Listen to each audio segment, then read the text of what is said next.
నమస్కారం. మీరు చూస్తున్నది అనేక వార్తలను మీకు అందిస్తున్న రుద్ర న్యూస్. నిన్న కురిసిన భారీ వర్షంకు నీట మునిగిన దుకాణాలు, బస్టాండ్ ప్రాంగణాన్ని బీజేపీ నాయకులు శనివారం రోజున పరిశీలించారు. వరద నీటి ప్రవాహానికి శాశ్వత పరిష్కారం చూపరా అని ప్రభుత్వాన్ని ప్రశ్నించారు. శుక్రవారం రాత్రి భారీ వర్షం కురవగా హుస్నాబాద్ పట్టణంలోని ప్రధాన రహదారులు జలమయమై దుకాణాలు నీట మునిగిన వ్యాపారస్తుల ఇండ్లను, బస్టాండ్ పరిసర ప్రాంతాలను బీజేపీ పట్టణ శాఖ అధ్యక్షులు బత్తుల శంకర్బాబు బీజేపీ నాయకులతో కలిసి పర్యటిస్తూ పరిశీలించారు. ప్రతిసారి కురిసిన వర్షాలకు వరద నీటి ప్రవాహం వల్ల తీవ్రంగా నష్టపోవడం జరుగుతుందని వ్యాపారస్తులు ఆవేదన వ్యక్తం చేశారు. ఈ సందర్భంగా బత్తుల శంకర్బాబు మాట్లాడుతూ హుస్నాబాద్ పట్టణంలోని ప్రధాన రహదారులు, దుకాణాలు నీట మునిగి వ్యాపారస్తులు ప్రతిసారి తీవ్రంగా నష్టపోతున్నారని, ప్రస్తుత ప్రభుత్వం, రాష్ట్ర మంత్రి పొన్నం ప్రభాకర్, మున్సిపల్ అధికారులు, గత చైర్పర్సన్ దీనికి శాశ్వత పరిష్కారం చూపకుండా నిర్లక్ష్యం చేస్తున్నారని విమర్శించారు. ఫోటోలు దిగి సోషల్ మీడియాలో ప్రచారం చేసుకుంటున్నారే తప్ప వరద నీటి ప్రవాహానికి శాశ్వత పరిష్కారం తీసుకోవడంలో విఫలమయ్యారని ఆరోపించారు. పట్టణంలోని మార్కెట్ యార్డు నుంచి వరద నీటి ప్రవాహం హుస్నాబాద్ పట్టణంలోని ప్రధాన రహదారుల గుండా ఉన్న దుకాణాలు, ఇండ్లు, బస్టాండ్, వినాయక నగర్, నాగారం రోడ్డులో గల దుకాణాలు నీట మునిగి వ్యాపారస్తులు తీవ్రంగా నష్టపోతున్నారని అన్నారు. వెంటనే పట్టణంలో వరద నీటి ప్రవాహానికి చర్యలు తీసుకోవాలని, బస్టాండ్లో నీళ్లు పోవడానికి ప్రత్యామ్నాయ చర్యలు తీసుకోవాలని డిమాండ్ చేశారు.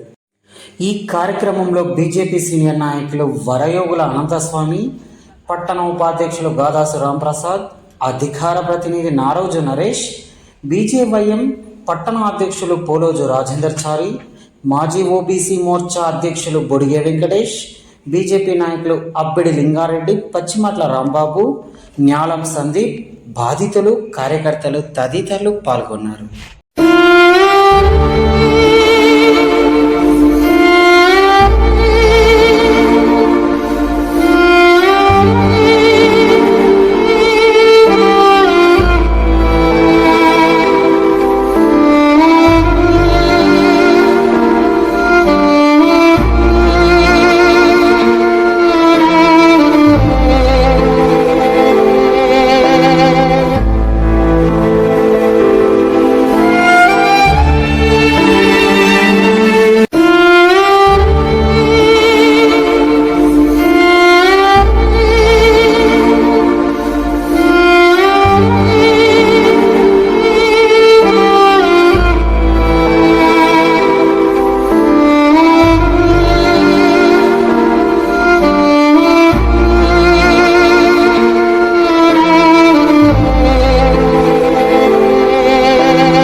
నష్టం అది already ఆర్టీసీలు కట్టియాలి.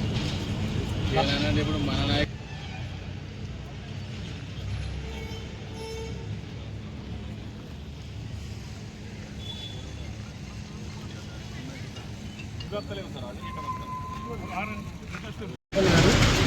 నాగారంలోని Vinayaka Nagar repairing shop.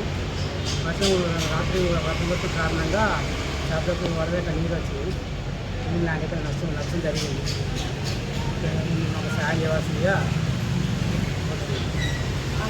నిన్న రాత్రి భారీ వర్షం కురవడం వల్ల హుస్నాబాద్ పట్టణంలోని బస్టాండు, అలాగే ప్రధాన రహదారులు, అలాగే నాగారం రోడ్లో గల వినాయక నగర్లో మరి లోతటి ప్రాంతంలో ఉన్న కిరాణా దుకాణాలు, అలాగే మెకానిక్ షాపులు, టీవీ మెకానిక్ షాపులు నీట మునిగి వాళ్ళు నష్టపోయినారని చెప్పి చెప్తా ఉన్నారు. ఈరోజు మరి బస్టాండు అలాగే వివిధ ప్రాంతాలను సందర్శించి నీట మునిగిన ప్రాంతాలను సందర్శించి నష్టపోయిన వారిని పరామర్శించడం జరిగింది. మరి గత ప్రభుత్వం కూడా హుస్నాబాద్ పట్టణంలో వరద నీటి చర్యలకు శాశ్వత పరిష్కారం చూపెడతామని చెప్పి గత ఎమ్మెల్యే, మాజీ ఎమ్మెల్యే సతీష్ బాబు గారు చెప్పడం జరిగింది. అట్లనే హుస్నాబాద్ మున్సిపల్ మాజీ చైర్మన్ అలాగే కమిషనర్, గత కమిషనర్, ఈ కమిషనర్ వర్షాలు వచ్చినప్పుడల్లా ఇక్కడ ఉన్న ప్రజలను పరామర్శించుడు, ఏదో ఫోటోలకు పోజులు ఇచ్చుడు, సోషల్ మీడియాలో షేర్ చేసుడు తప్ప ఈ వరద నీటికి ఎలా శాశ్వత పరిష్కారం చూపెట్టాలనే చిత్తశుద్ధి లేకుండా ఈరోజు కూడా, ఇప్పటికి కూడా, నిన్న కూడా మరి చైర్మన్ గారి భర్త హుస్నాబాద్ పట్టణంలోని వాళ్ళు ఎవరైతే నీట మునిగిరో వారిని పరామర్శించడం జరిగింది. మరి మీరు అధికారంలో ఉన్నప్పుడు ఎందుకు ఈ వరద నీటి పోవడానికి ఎందుకు శాశ్వత పరిష్కారం చూపెట్టలేకపోయారు అని చెప్పేసి ఈ సందర్భంగా మేము వారిని ప్రశ్నిస్తూ ఉన్నాం. మరి గతంలో వర్షం కురిసినప్పుడు ఎమ్మెల్యే కాకముందు మరి మంత్రి పొన్నం ప్రభాకర్ గారు, ఇప్పుడున్న మంత్రి పొన్నం ప్రభాకర్ గారు, అప్పుడు వర్షాలు కురిసినప్పుడు ఈ ప్రాంతాలను సందర్శించుకుంటూ నేను మంత్రి అయితే, నేను లేకపోతే ఎమ్మెల్యే అయితే, ప్రజాప్రతినిధి అయితే ఈ శాశ్వత వరద నీటి చర్యకు హుస్నాబాద్లో నీరు పోవడానికి అవకాశంగా నేను చర్యలు తీసుకుంటా అని చెప్పి వారు చెప్పడం జరిగింది. మరి రాత్రి కూడా వారు సందర్శించినట్టు మేము తెలుసుకుంటా ఉన్నాం, సోషల్ మీడియాలో చూస్తూ ఉన్నాం. కానీ దీనికి శాశ్వత పరిష్కారం చూపెట్టలేరా అని చెప్పేసి ఈ సందర్భంగా మేము మంత్రి గారిని అడుగుతూ ఉన్నాం. మరి మీరు ఇటీవల పునర్నిర్మించిన బస్టాండ్ ప్రాంతం, అది కూడా మొత్తం 2 కోట్లతో నిర్మిస్తే అక్కడ మొత్తం ఇప్పుడు వర్షం కొడితే మొత్తం నీళ్లు మొత్తం నిండిపోయి ఆ పరిసర ప్రాంతాలన్నీ కూడా మరి నిండిపోయినాయి. తర్వాత కార్గో, ఏదైతే కార్గో సెంటర్ ఉన్నదో ఆ కార్గో సెంటర్ మొత్తం నీట మునిగి మరి ఎవరైతే కార్గో ద్వారా వాళ్ళ వస్తువులు పంపించారో వాళ్ళు కూడా నష్టపోవడం జరిగింది. అనేక రకాలుగా ఈరోజు మరి టీవీ మెకానిక్ షాప్ అతను మేము అడుగుతూ ఉంటే, అన్నా మేము ఇట్లా నష్టపోయినామని చెప్పి వాళ్ళు కూడా చెప్తా ఉన్నారు. కిరాణా దుకాణాలలో నీరు చేరి మరి వాళ్ళు కూడా నష్టపోయారు. ఈ రకంగా హుస్నాబాద్ పట్టణంలో వరదలు వచ్చినప్పుడు, భారీ వర్షం కురిసినప్పుడల్లా ఇదే తంత అవుతుంది తప్ప దీనికి శాశ్వత పరిష్కారం చూపెట్టే నాదుడు లేదని చెప్పేసి, దిక్కు దివాన లేదని చెప్పేసి ఈ సందర్భంగా మేము అడుగుతూ ఉన్నాం.